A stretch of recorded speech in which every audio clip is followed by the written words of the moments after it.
ज्योति अपनी सच्चाई प्रकट होने दे।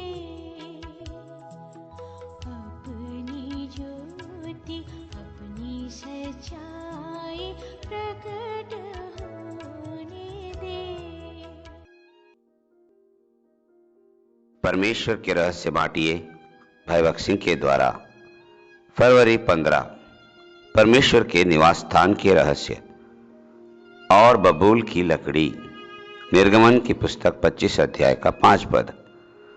महापवित्र स्थान में रखा वाचा का संदूक और पवित्र स्थान में रखी धूप की वेदी और रोटी की मेज, तख्ते और मंदिर के खंबे, बाहरी आंगन के खंबे और कांसे की बड़ी वेदी, ये सब वस्तुएं बबूल की लकड़ी की थी। बबूल का पेड़ किकर प्रजाति के पेड़ों में से आता है।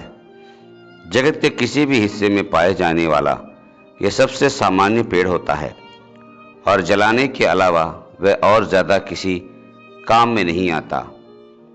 प्रभु यीशु ने, महिमा के प्रभु ने अपना स्वरूप एक सामान्य मनुष्य जैसा बना लिया था। एक आम इंसान की तरह वह आकर सबसे गरीब लोगों के साथ रहा। प्रभु यीशु बबूल की लकड़ी की तरह बन गया, सिद्ध मनुष्य, कि वह किसी भी परीक्षा में, किसी भी समय में, किसी भी जगह में वह आपकी मदद कर सके। बबूल की लकड़ी में से सीधे तख्ते बनाना बहुत मुश्किल काम होता है। फिर भी तंबू के सारे तख्ते सीधी पट्टियां थे, टेढ़ों को सीधा कर दिया गया था। ये कैसे हुआ था?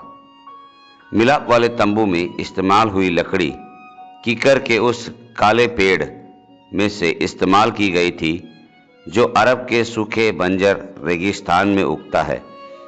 ये बबूल कठोर, मजबूत और चिकना होता है, जिसमें कोई गांठें नहीं होती और बहुत सुंदर होता है। वह इतना कठोर और ठोस होता है और उसमें जैसे कोई खराबी ही नहीं होती, और इसीलिए उसमें से 12 हाथ जितनी लंबाई वाले तख्ते काटे जा सकते थे। यह हमारे प्रभु यीशु मसीह का कितना सुंदर चित्रण है। उसमें कोई टेढ़ापन नहीं था, कोई मोड़ जोड़ नहीं था, कोई खराबी नहीं थी।